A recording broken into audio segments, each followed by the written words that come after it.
नमस्कार दोस्तों, मैं हूं आशीष और आप देख रहे हैं एएसएम यानी कि आशीष स्टडी मिशन। तो दोस्तों, आज जिस हम इम्पोर्टेंट पॉइंट को कवर करने वाले हैं वो हमारे लिए थोड़ा सा दुखद है, क्योंकि दोस्तों आप जैसा कि इंडिया टुडे का ये आर्टिकल देख पा रहे हैं, छत्तीसगढ़ के सुकमा और बीजापुर बॉर्डर पर हमारे 22 जवान वीरगति को प्राप्त हो गए हैं और 31 जवान घायल है जो कि हॉस्पिटलाइज हैं, प्लस वन बताया जा रहा है कि एक जवान ऐसा है जो अभी भी लापता है। तो जैसा कि आप देख पा रहे हैं आर्टिकल में दोस्तों, 22 जवान killed, 31 in injured deadly encounter with Naxals on Sukma Bijapur. तो जैसा कि दोस्तों हम जानते हैं, ये हमला शनिवार को दोपहर में हमारे सैनिकों के ऊपर हुआ था, जब वो एक हिदमा नामक टेररिस्ट है जो कि इस नक्सल का हेड है, उसकी जानकारी पे उसको ढूंढने के लिए सुकमा यानी कि सुकमा डिस्ट्रिक्ट के जंगलों में गए थे।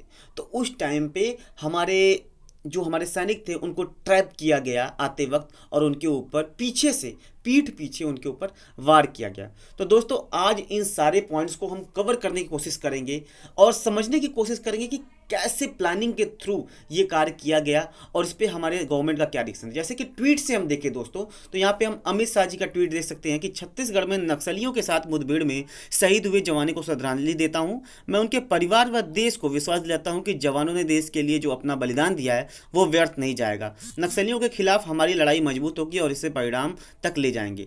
और दोस्तों यहाँ से समझे तो फिर इसके बाद हमारे प्रेसिडेंट ऑफ इंडिया जो कि रामनाथ कोविंद जी हैं, उनका ट्वीट आता है, the killing of the security personnel while battling Maoist insurgency in Chhattisgarh is a matter a deep anguish.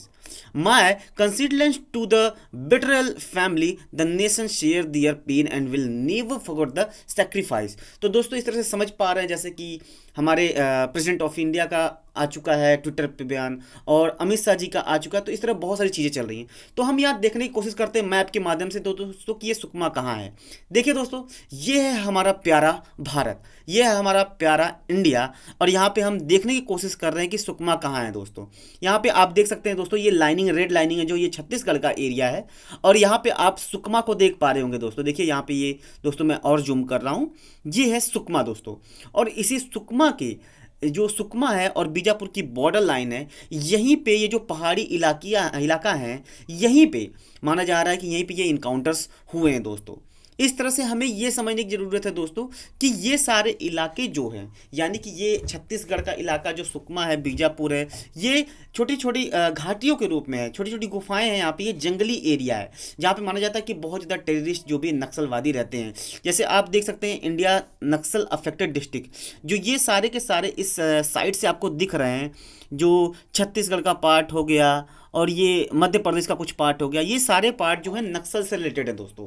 यहाँ पे बहुत सारे नक्सली रहते हैं जो यहाँ से वारदात को अंजाम देते हैं। इंडिया से आप समझ लेंगे मोस्ट नक्सल अफेक्टेड स्टेट जो है, यहाँ पे देखिए छत्तीसगढ़ है, झारखंड है, उड़ीसा है, मध्य प्रदेश है, महाराष्ट्र है दोस्तों। तो ये जो घटना हुई है दोस्तों, ये छत्तीसगढ़ के अंदर हुई है, सुकमा बॉर्डर पर, सुकमा और बीजापुर बॉर्डर पे हमारे जवानों को हमला किया गया दोस्तों।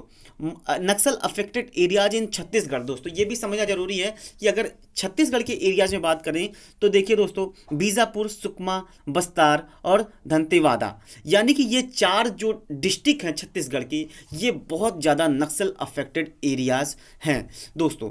तो इस तरह से ये जानना जरूरी है, नक्सलियों का गढ़ सुकमा हो गया दोस्तों, उड़ीसा हो गया, आंध्र प्रदेश हो गया, तेलंगाना हो गया, ये सारे के सारे जो इस तरह के पार्ट आते हैं, यानी कि जो पूरब और हम कहें तो जो दक्षिण वाले पार्ट है, पूरब और दक्षिण वाला जो किनारा है, जो इस साइड में स्टेट आते हैं, ज़्यादातर ये नक्सलियों के गढ़ के रूप में जाने जाते हैं दोस्तों। तो यहीं पे हमारे जवान जब गए थे, उनको पता चला कि हिदमा हिदमा की जानकारी मिली गई थी कि हिदमा वहाँ पे है, तो उससे रिलेटेड जानकारी के लिए, उसको ढूंढने के लिए हमारे जवान वहाँ गए थे दोस्तों। जब बताया जाता है कि जब वो वहाँ गए, तो जब वहाँ पे गए उनको कुछ नहीं मिला, लेकिन वापस आते वक्त उनको ट्रैप किया गया, जो कि माना जाता है कि 250 से 400 लगभग नक्सली वहाँ पे थे। 250 से 400 नक्सली थे दोस्तों। और कहाँ पे, यानी कि हमारे 22 जवान शहीद हुए हैं, 31 जवान अभी घायल हैं, ये गाय पता चला, ज़्यादा से ज़्यादा 55 से 60 जवान हमारे थे जिनको ट्रैप किया गया, हर तरफ से फंसाया गया दोस्तों। उनको ये जानकारी मिली थी कि वहाँ पे हितमा को देखा गया, जिसकी मतलब छानबीन में वो वहाँ गए थे।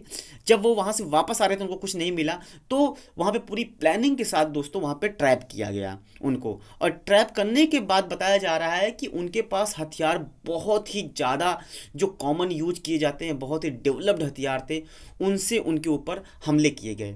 बताया जाता है कि ऑन द स्पॉट हमारे 22 जो यानी 20 से 22 जो जवान थे, जिनको बताया जा रहा है कि जो हमारे जवान वीरगति को प्राप्त हो गए, वो जवान ऑन द स्पॉट खत्म हो चुके थे।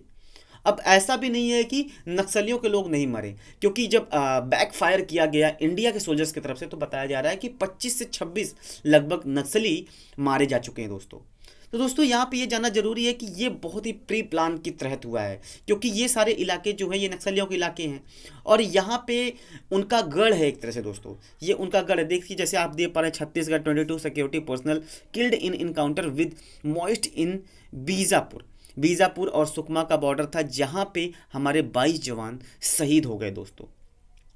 यहाँ पे दोस्तों अलग अलग ये इंटरनेशनल मीडियाज कवर कर रही हैं भारत की इस प्रॉब्लम्स को, ये जो हमारे 22 जवान शहीद हो गए हैं, नेशनल मीडियाज कवर कर रही हैं। अब यहाँ पे इंडियन गवर्नमेंट इससे रिलेटेड क्या बैक फायर क्या होता है, उनका क्या प्री प्लान होता है, अब इसका मतलब कैसे जवाब देना चाहते हैं, अब ये तो टाइम ही बताएगा कि क्या फैसला होता है। जैसा कि अमित शाह ने अपनी ट्विटर की पोस्ट में कहा है कि इसका परिणाम भुगतना पड़ेगा नक्सलियों को, क्योंकि उनको नहीं छोड़ा जाएगा। और ज़रूरी भी है, क्योंकि अगर हम देखें तो छत्तीसगढ़ में ये नक्सली हमले ये नए नहीं हैं। 2010, 2015, 2018, 2019, 2020 लगातार ये हमले तो हो ही रहे हैं। जैसा कि आप देख पा रहे हैं, नक्सलियों से मुठभेड़ में अब तक 22 जवान शहीद, रॉकेट लॉन्चर और एलएमजी जैसे हथियार से हमला किया गया दोस्तों। तो सोचिए उनके पास कितने डेवलप्ड हथियार थे, यानी कि रॉकेट लॉन्चर, एलएमजी से उनके ऊपर हमला किया गया दोस्तों।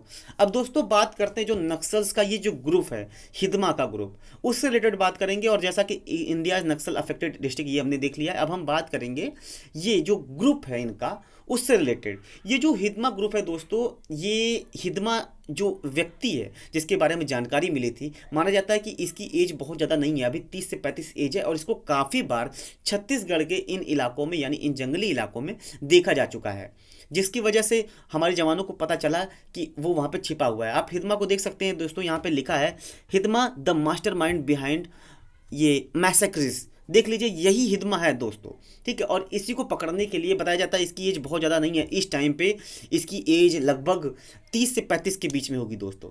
और इस घिनौनी जो हरकत हुई है उसके पीछे यही व्यक्ति जिम्मेदार है दोस्तों।